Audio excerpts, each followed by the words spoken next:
abashinga amateka muri Repubulika ya Demokarasi ya Kongo cyo ku munsi wa kane baratoye bongera baremeza gukura umukuru w'iyo nama Janine Mabunda. Ni mu gihe hamaze iminsi hari amahane hagati ya Perezida Felix Tshisekedi hamwe n'abayoboke buwe yasubiriye Joseph Kabila. Umwe mu ba diplomate muri ico gihugu yavuze ko uruhande rw'abanywanyi ba Perezida Tshisekedi hamwe n'aba Kabila basa n'abatariko bariyunga, kandi ko ari ikimenyetso kibi gishobora gusunikira igihugu mu ntambara. Perezida Tshisekedi yavuze ko ashobora kurondera urundi runani mu runani ruhasanzwe FCC canke vyanse agasesa inama nshingamateka yose agatumako ayandi matora. Intandaro y'uku kutumvikana yatanguye igihe Kabila na Perezida Tshisekedi babisikanye ku butegetsi mu kwezi kwa mbere 2019. Kabila yagumanye igihagararo mu banyepolitike Sumambike nawe hamwe n'abasirikare yasize agenye mu mabanga atandukanye. Ibi byatumye bitorohera Perezida Tshisekedi kugaragaza ubutegetsi yahawe n'abanyagihugu. Igisirikare ca Leta Zunze Ubumwe za Amerika carishe abagwanyi 8 b'umuhari w'iterabwoba Al-Shabaab gikomeretsa abandi babiri mu bitero by'indege cagavye ejo ku munsi wa kane muri Somalia. Ibi byatangajwe na Lieutenant Commander Christina Gibson avugira igisirikare ca Amerika ku mugabane wa Afrika AFRICOM. Iri tangazo rivuga ko ibitero bibiri by'indege mu mihana y'Jilib byari bitumbereye akagwi k'iterabwoba kazwi ko kagize uruhara rukomeye mu gukora no gutega ibisasu biturika harimwo n'ibitegwa mu modokari. Igisirikare ca Amerika kivuga ko abasivile bakomerekeye muri ivyo bitero canke abishwe. Ibitero bibaye haheze imisi mike Perezida Donald Trump ategetse ubushikiranganji bwo kwivuna abansi gukura muri Somalia abasirikare nka bose 700 bari muri ico gihugu. Ishiramwe mpuzamakungu ryita ku bifungurwa PAM ryarahawe ejo ku munsi wa kane agashimwe kitiriwe Nobel ko muri uyu mwaka w'2020. Umuyobozi nshingwabikorwa wa PAM David Beasley yakiriye ako gashimwe ari i Roma ku cicaro gikuru ca PAM, yongera ashimira komite ya Nobel iri Oslo muri Norvege. Yavuze ko arakamu PAM tewe ko kongereza ibikorwa kuko kubwo intambara, ihindagurika ry'ibihe hamwe n'ikiza ca COVID-19 byatumye imiliyoni 270 z'abantu ku isi ziriko zigana mu mapfa kubwo kubura ibifungurwa. Mu mwaka wa 2019 PAM yarafashije abantu hafi imiliyoni 100 mu bihugu 88. Komite ya Nobel yavuze ko haruhande yo kurwanya inzara, ishiramwe PAM byafashije mu kugarukana amahoro mu bice bibangamiwe kandi byarakoze kugira inzara ntikoreshwe nk'ikigwanisho cyo mu ntambara. Ibihugu bya Israel na Maroc byaremeranije kwemerana hagati yabyo bifashijwe na Leta Zunze Ubumwe za Amerika. Ibi bikurikira ibindi bihugu by'Abarabu arivyo Bahrain, Sudani na Emira z'Abarabu Zunze Ubumwe biherutse kwiyunga na Israel. Perezida Donald Trump yatangaje aya masezerano hagati ya Maroc na Israel ejo ku munsi wa kane, avuga ko ari amasezerano y'amahoro y'akataraboneka mu karere ko mu buseruko bwo hagati. Umukwe wa Perezida Trump akaba n'umuhanuzi wiwe mukuru Jared Kushner yavuze ko n'ibindi bihugu biri mu nzira yo kuzonagura imigenderanire na Israel. Leta Zunze Ubumwe za Amerika yaratangaje ibihano kuwa kane jo ku bategetsi 17 ba leta y'Ubushinwa hamwe n'abandi bayamahanga kubwo guhohotera agateka ka zina muntu. Ibi bihano kandi byahawe imiryango ya hafi y'abo bategetsi. Impunzi z'abarundi zimwe zahora mu makambi y'impunzi atandukanye mu gihugu ca Tanzania zivuga ko ziyanikishije gutahuka kubera ubuzima zibayemwo mu makambi butoroshe.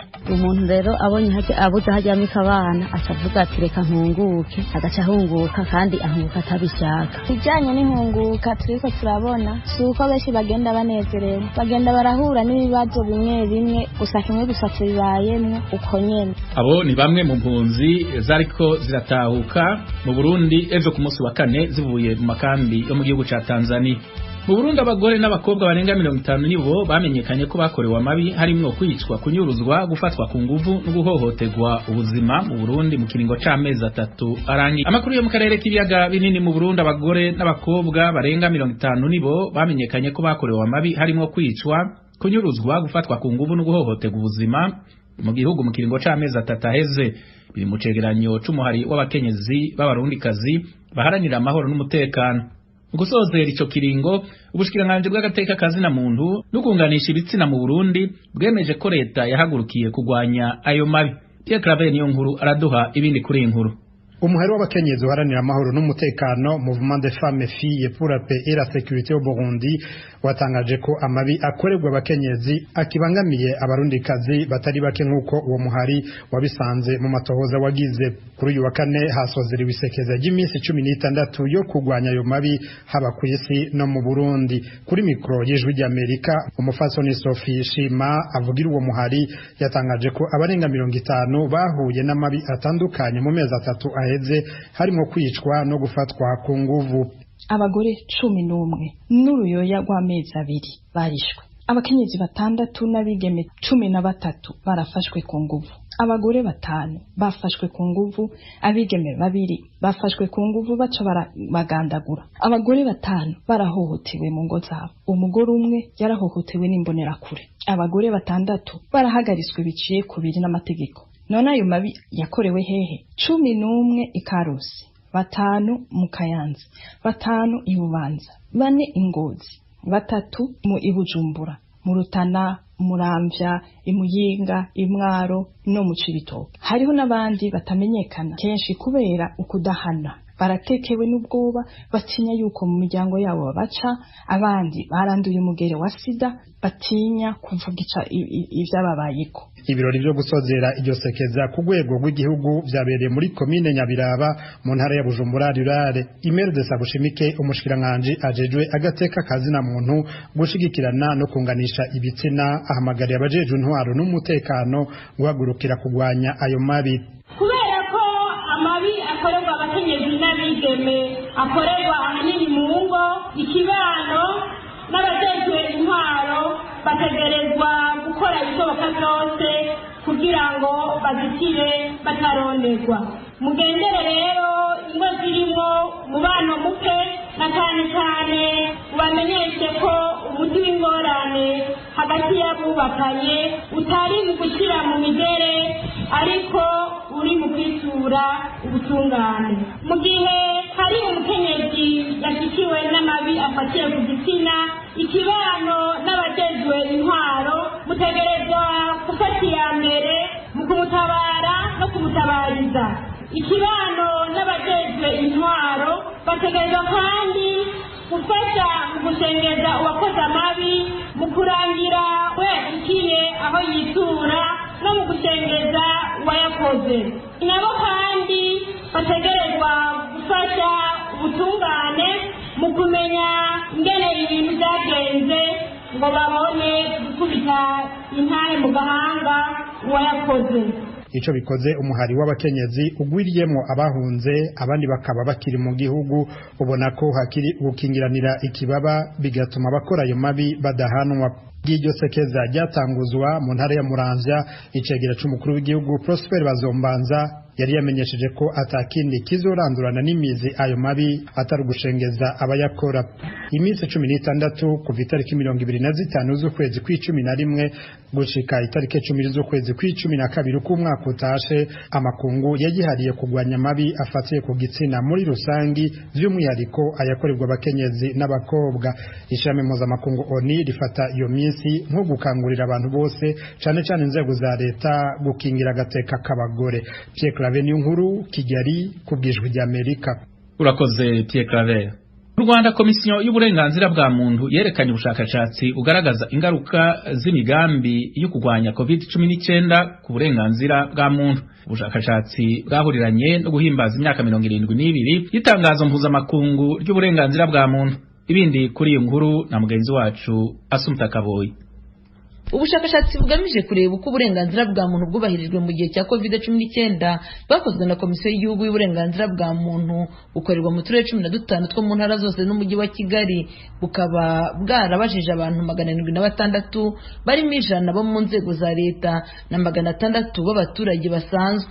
Ubu bushakashatsi bwarebye ku ngaruka zabaye ku burenganzira bunyuranye burimo uburenganzira bwo kubaho, uburenganzira ku buzima, uburenganzira bwo kubona amakuru, uburenganzira bw'uburezi n'uburenganzira bw'umurimo. Ku burenganzira bwo kubaho, Komisiyo y'Uburenganzira bwa Muntu yabonye ko hari ibirego byashinjwe polisi ko hari abaturage 4 bishwe n'abapolisi barimo 2 bo mu karere ka Nyanza, umwe w'i Rwamagana n'undi umwe w'Ingoma. Komisiyo y'Uburenganzira bwa Muntu ikemeza ko usibye kuba bishe abo baturage barakurikiranwe mu nkiko, Presidente w'iyi komisiyo Madamu Mukasine Marie Claire akemeza ko komisiyo yoboye yabashije kwegera iyi miryango yiciwe. Twarabikurikiranye, twasanze uretse gukurikirana bari abantu n'inzego zibishinzwe, ariko hariho n'ibyo inzego zikuriye bari abantu bakoze ibyaha zagiye zikorera bahungabanijwe n'ibyo bikorwa, ari mu rwego rwo gufasha imiryango. Hari nk'abavugaga babuze ibikoresho minisiteri zibashinzwe zagiye zibabaha. Ibyo nabyo twarabikurikiranye kandi twasanze ikibazo baragifashe mu maboko. Komisiyo y'Uburenganzira bwa Muntu kandi ivuga ko hari abayobozi b'inzego z'ibanze bakoresheje inshingano zabo nabi bagakora ibikorwa bihungabanya abaturage. Ubushakashatsi bwayo hagaragajwe abasirikare bashinjwe gufata ku ngufu abagore n'abakobwa bo mu mudugudu wa Kangondo muri Kigali, ndetse inkiko za gisirikare zikaba zaraciye imanza abo basirikare 2 kandi bakaba barahamwe n'ibyaha. Hari kandi abayobozi bo mu nzego z'ibanze barimo abanyamabanga nshingwabikorwa b'imirenge ya Cyuve, Gacaca na Kinigi mu karere ka Musanze, umunyamabanga nshingwabikorwa w'akagari ka Kabeza ndetse n'abadaso 2 bakubise abaturage babaziza kutubahiriza amabwiriza yo kwirinda COVID-19. Abaturage kandi bakomeje kwinubira ibihano bahabwaga mu gihe babaga banenze ku mabwiriza yo kwirinda COVID-19. Aya mande nyabona nkaho ari menshi bitewe n'uko abantu benshi nta n'imikorere bafite. Hari nk'abadafite transport, kandi n'abafite transport nk'iyo ufite nk'imodoka ubuhura na mbotiyage mu nzira bigatuma wageza na za 2:00. Mbega ubwo urumva nta kwiteza imbere birimo ku muturage, kuko bazajya baguca amande ayo baguciye yose, wowe utanga amande wiherere muri ibyo. Yewe bibihano ndabona bikarishye, ntabyo nabona kuko no kurya birangora ngewe. Ku bigendanye n'imibereho ndetse n'uburezi, komisiyo yagaragaje ko hari abanyeshuri bamwe babuze ubushobozi bwo gusubira kwiga kubera ubukene bw'imiryango yabo yatewe n'iki cyorezo. Bamwe mu banyeshuri bavuganye n'Ijwi rya Amerika bagaragaza ko ku bukene mu miryango yabo bwatumye hari abatagana inzira y'ishuri. Merewe mu rugo uko bimeze ntabwo biteguye neza kubera iki cyorezo cya COVID. Ntabwo bazatangira nta nubwo biteguye ku itangira ry'amashuri. Iwacu rwose ababyeyi benshi bitewe n'ikibazo cy'ubukene mbona ari imbogamizi nyinshi cyane kugira ngo abana bazatangire amashuri. Ndakeka neza abanyeshuri bataziga neza, ubuzima bwo mu rugo ntabwo bworoshye rwose. Mu gace k'iwacu hari benshi batazayasubiramo. Ari n'amatike, bari no gushaka amatike, gushaka minirivare, nta n'akazi akenshi karahagaze, ubucuruzi n'abacuruzaga ntibigenda neza, ubuhinzi bwo byarangiritse, ni ikibazo.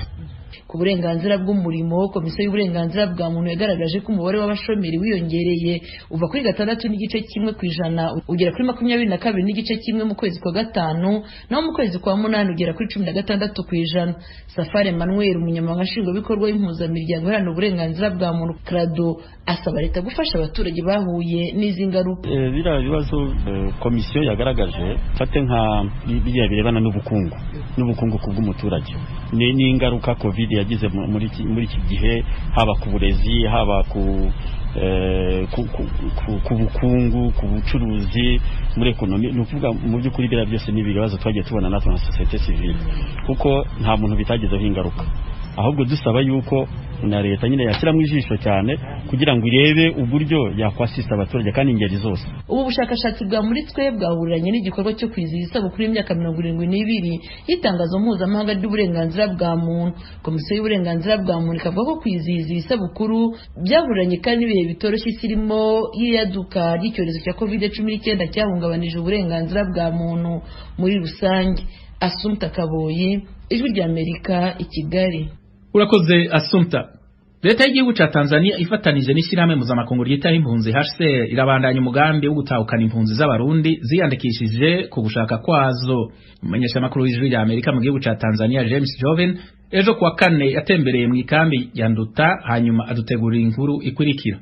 Kuri wa kane hatahutse imiryango 103 igize abantu 230 biyandikije gutaha ku bushake bwabo bavuye mu nkambi za Nduta, Nyarugusu na Mutenderi. Abari bashije ku rutonde nase n'imiryango 120 igize abantu 350, ariko hatahutse hafi igice cyabo abatashe bagiye mu ntara z'Amakamba, Rutana na Ruyigi. Amakuru dukura mu nkambi ya Nduta avuga yuko ibitigiri bike by'abatahuka bibana nuko benshi muri bo ubona yuko icyo bahunze kitarakemuka naho bahimirizwa gutaha. Abahunguka nabo bavuga yuko badataha ku bushake bwabo, ariko ubuzima bubi mu nkambi ari kimwe mu gituma biyemeza gutaha. Irya Amerika yatembereye mu nkambi ya Nduta kuri wa kane aho ryasanze bendikishije gutahuka bariko baritegura. Ikibazo kijanye nicerekeranye guhunguka, abantu benshi bahunguka batabishaka ko kubera nk'ubu ubukeka baduhaye bwaraheze, ibirengeti baduhaye byaraheze, amasafuriya baduhaye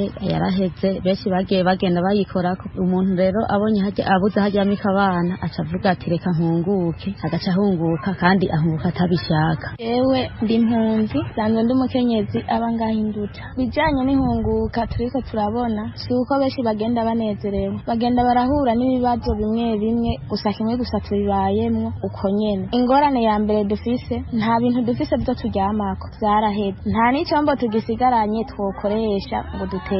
Iyo hageze rero aho turimo turaronderera indya abana ucubura bidusombowa, hageze n'ubundi mu kuryama bikatugora, wagira utubazo tunaturiya bivanye no kunjya, noneho byose bikaca bigorana kuko indya turonka muri make turazikenguruka, ariko kubera yuko tuguma kunjya imwe abana baca batugora, hagera kuzoja gupokera iyo ndya abo bana nabo batakiyumvamo bikatugora ukuntu tworondera ibindi byo gukaba. Aho rero turahafise ikibazo cyane kandi arico kiriko kiranatuma benshi bahunguka. Ucuraba je mbona no ngaha ndahagwa n'ubundi ntahe byose n'imiruho gusa, cuvuga ati ntasi takira umuvyimba reka ngende. Kubwizo ngorane n'amabi yama yabasohoye ko uruko bukeye abasigaye mu nkambi bafise icyo basaba leta ya Tanzania cyo kimwe n'ishyirahamwe mpuzamakungu gita ku mpunzi HCR.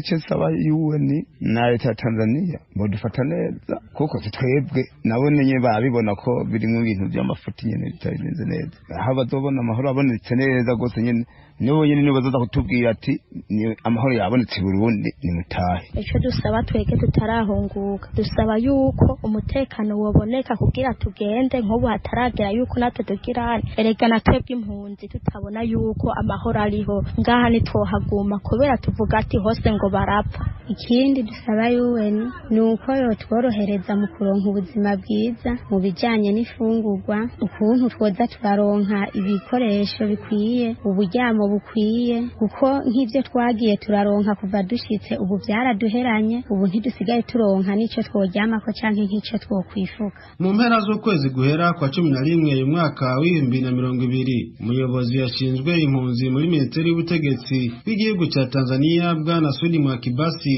yarakoze inama zitandukanye mu nkambi za Nduta, Nyarugusu na Mutenderi mu ntumbero yo guhimiriza impunzi gutaha. Igihugu cya Tanzania kitwaza yuko mu Burundi amahoro yagarutse nyuma yaho Perezida Evariste Ndayishimiye ahuriye na mugenzi we John Pombe Magufuli wa Tanzania mu ntara ya Kigoma, aho baganiriye iby'ubutunzi n'ibijyanye no gutahukana impunzi z'abarundi. Ninawasihi, nendeni kwa wingi mkajiandikishe mrudi nyumbani. Ndimo kubinginga mugende kwiyandikisha ku bwinshi gusubira muhira kubera ntaco dufise kunyegeza. Makungu yose yarabonye ibyabaye mu Burundi, ufise amaso nabwirwa ngora ntitubeshanye yuko tuzobandanya kubana n'impunzi mu gihe ingorane zatumye muhunga zitakiriho. Ubu butumwa bwa leta ya Tanzania, ubu butumwa bwa leta y'u Burundi. Nta mpungenge mfise kuri iki ndiko ndababwira.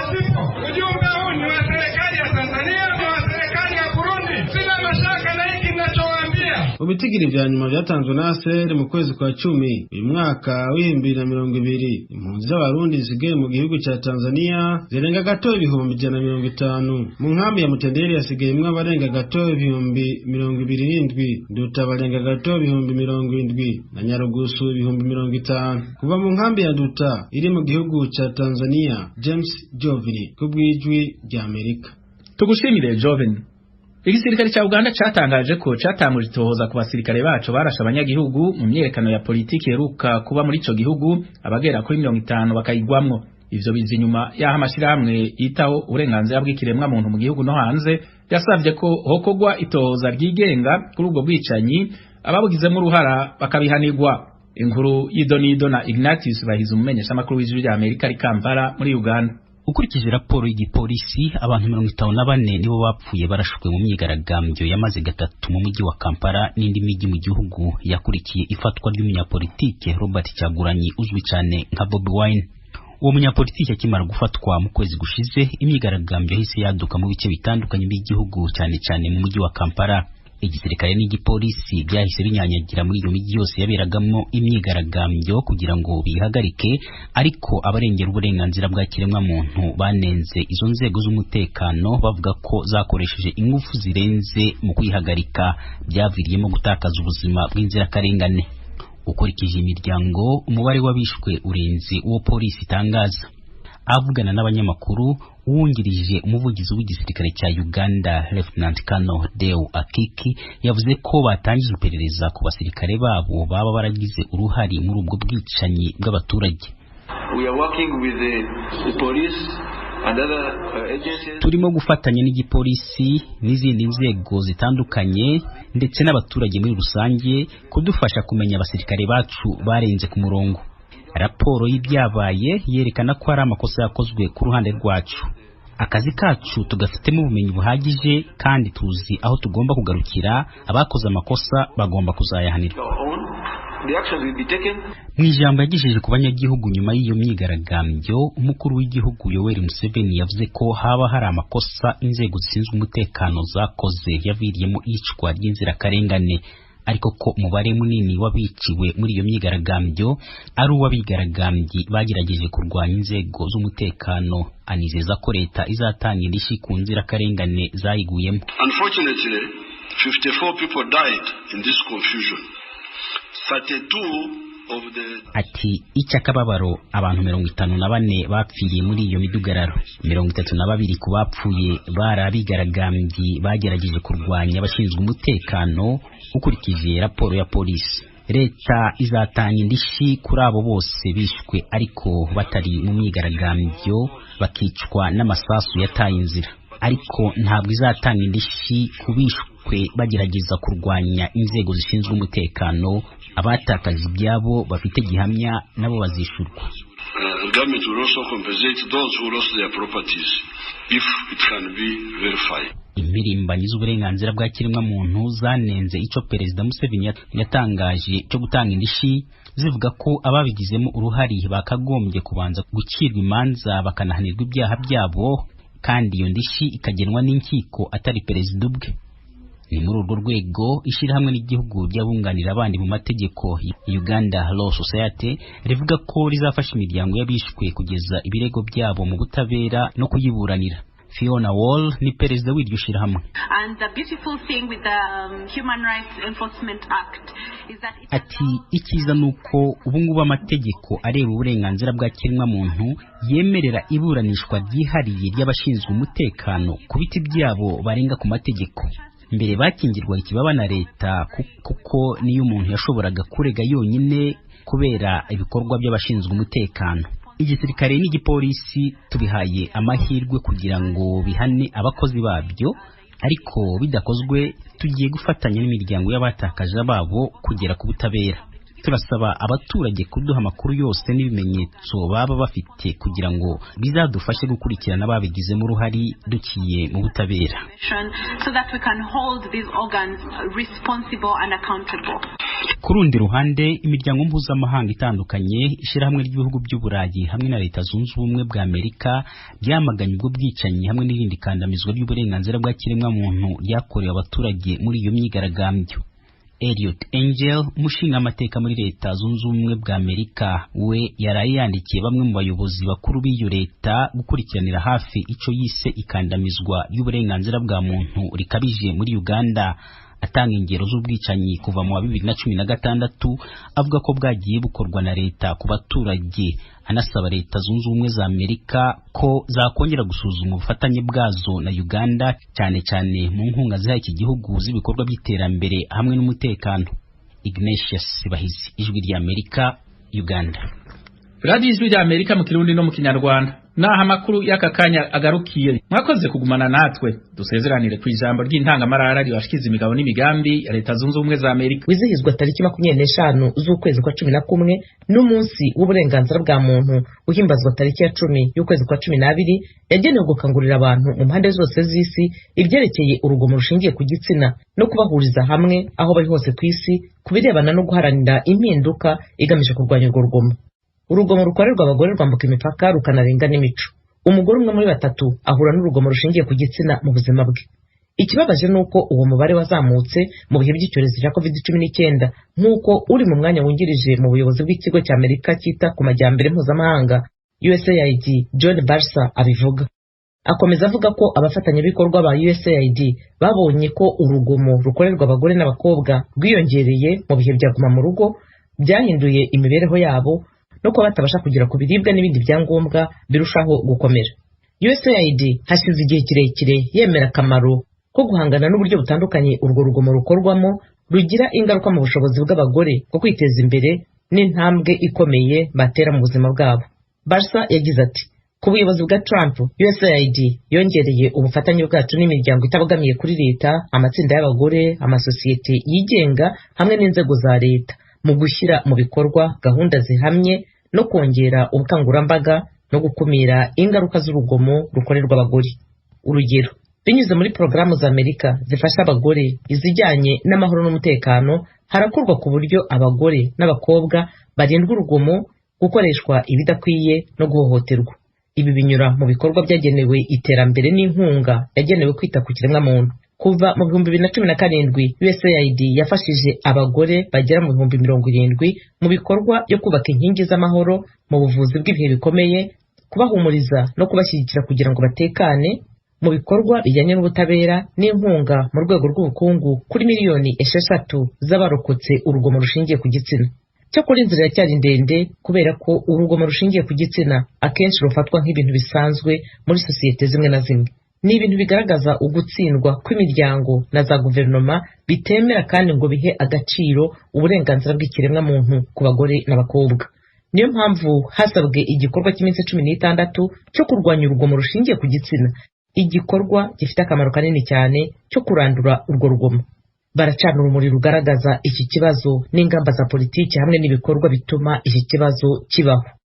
Twese dufite uruhare mu gusezerera urugomo rukorerwa abagore, kurwanya ingaruka mbi rugira ku bantu ku giti cyabo, ku miryango n'aho ituye. Dufite kandi inshingano mu guteza imbere uburenganzira bw'ikiremwa muntu cyose nk'uko Barsa mu buyobozi bwa USAID abivuga. Agira kandi ati, muri iyi minsi 16 ndetse na buri munsi USAID yifatanije mu kubumbatira uburenganzira budakuka bw'umugore n'umukobwa bwo guhabwa agaciro ke, kubahwa no gufatwa mu buryo bukurikije amategeko mu mpande zose z'isi.